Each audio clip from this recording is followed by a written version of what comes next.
before we start on that video, so here is the R40. I did have it here. I thought I didn't have it. It's pretty clean. Came with the non-Verosity motor on it, 12.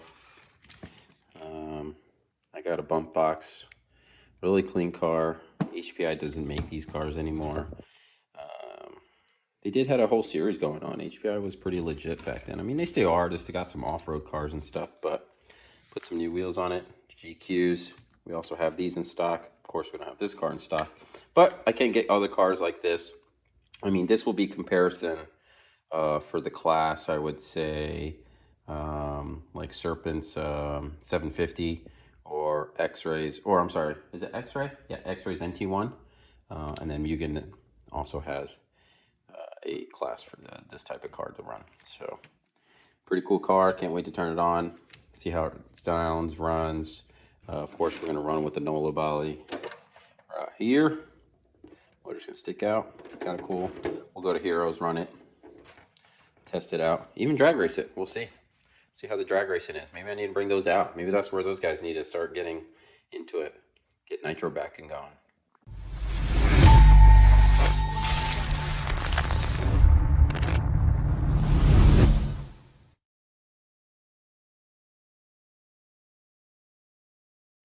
All right, here it is.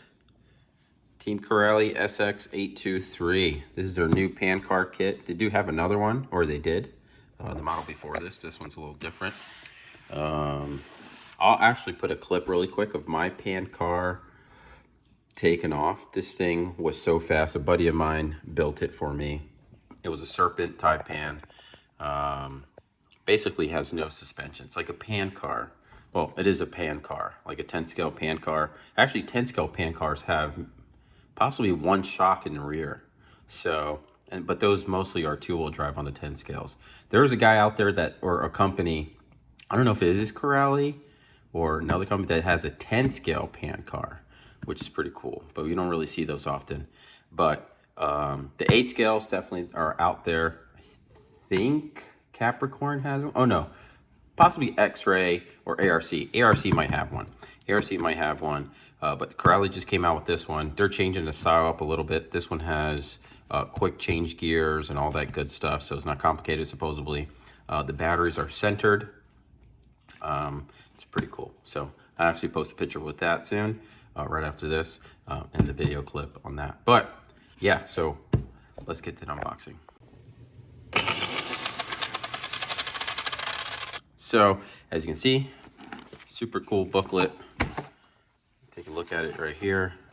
I guess this is what they were recommending. On my Serpent pan car, I had a 1900 kV hobby wing setup with a Tekin ESC. So I guess Team Corelli actually does sell their own ESCs. They're stating theirs hold to the 6S and with their motors too. So we can check that out and see how it is. I'm sure there's all kinds out there. I'm not sure if I will build this to do that kind of stuff. I mean, they're quick as it is, but we'll see. I'm actually wondering if these cars can hold prep for drag racing. So maybe, maybe not. Who knows? Maybe just probably be too much without any shocks. But here's a manual for it. There you go. Pretty cool car. I'm actually not going to build it in this video. I'll have it together, so it'll be pretty quick, since I could do that whole YouTube magic, do the abracadabra, and boom. This actually looks like it's 3D printed or something. That's weird looking. So here it is, step 1 through 2. Everything is placed in a nice bag, like all of them out there. You know, compared to a lot of them. Serpent wasn't that bad when I built that one. Tamiya was a little off when I built those cars. So I never built a Team Corelli kit car. What other one? Express is pretty decent. But Carton was the easiest. That was the easiest car ever to build. So look at this. So this is an 8 scale car. And I'm guessing these are all the screws it gives you in a little... Let's see what this looks like. Oh yeah, look at this. All the screws. Oh, my hand. Are organized. You can't beat that. Can't lose it, can't beat it, and you can also reuse this in case you need extra screws. That's actually pretty cool. So what else we got in here? And they give you some stickers. Look at that. Use this way. Oh no, both ways, doesn't matter.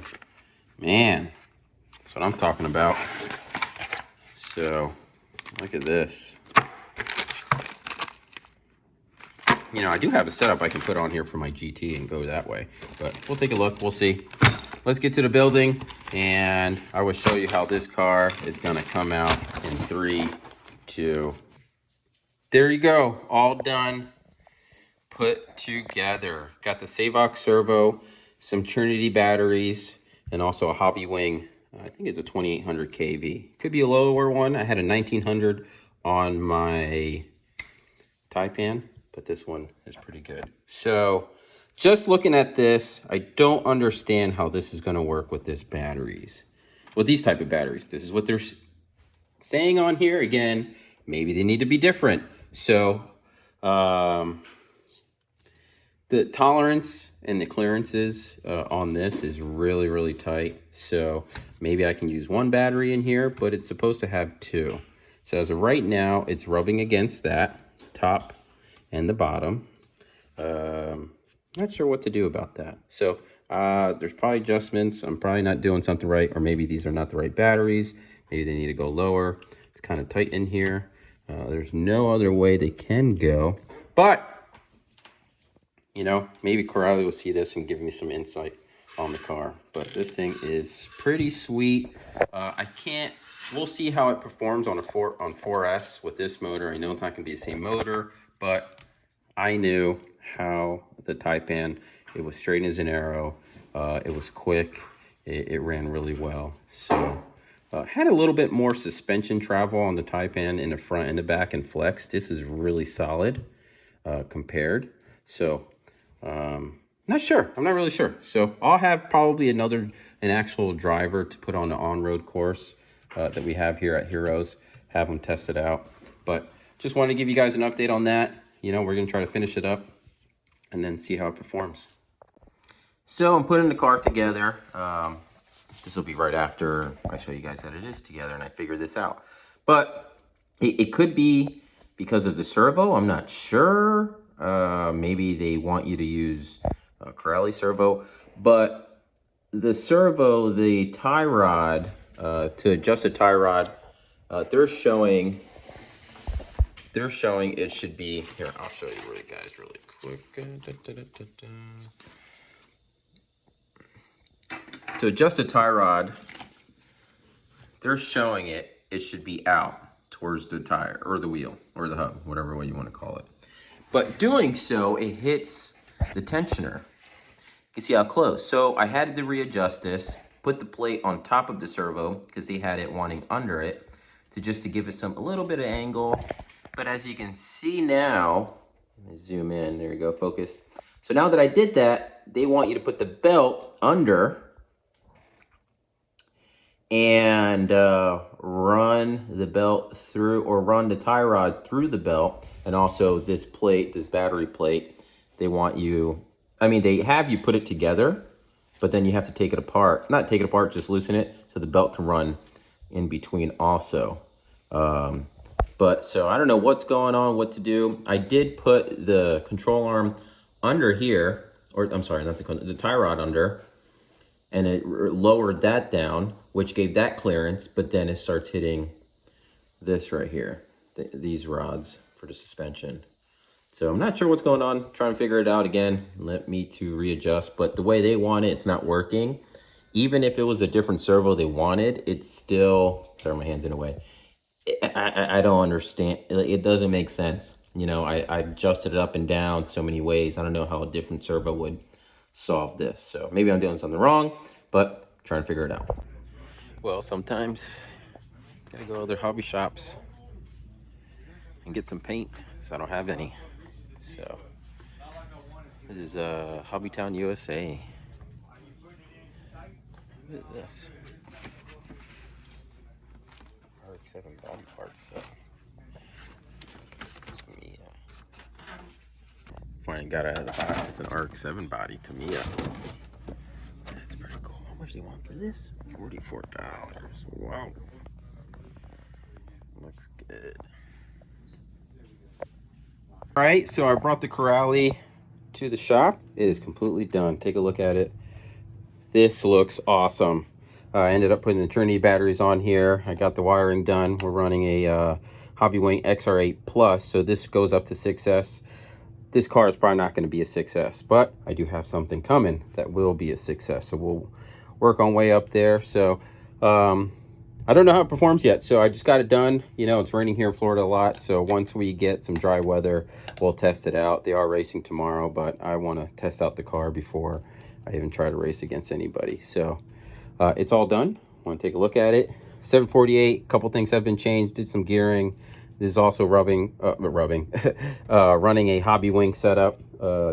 I just turned it up to a 3S, so we'll see how that goes. I guess the front one way is broken, so I'm just going to put the factory diff back on and not deal with this one way. So anyway, and I didn't forget about this. We have to do a speed run on this. This is also running a Hobbywing setup, dash motor, castle motor, Hobbywing motor. So we have to change this or test this out, see how fast this thing can go. I think it was, what, 35 miles per hour stock for this Serpent GT ready to run car. Garbage setup. No offense, I get it. You know, they're trying to make it affordable for people to buy. Got some foams on it. Got a bigger motor, bigger ESC. This is also going to be running a 4S, and then we'll try it out on a 6S and see how it goes. But that's it for now. Check on the website, oghobbysrc.com. PM me, email me if there's anything you may be interested in. We get you some Serpents, Corrali, and some other cars.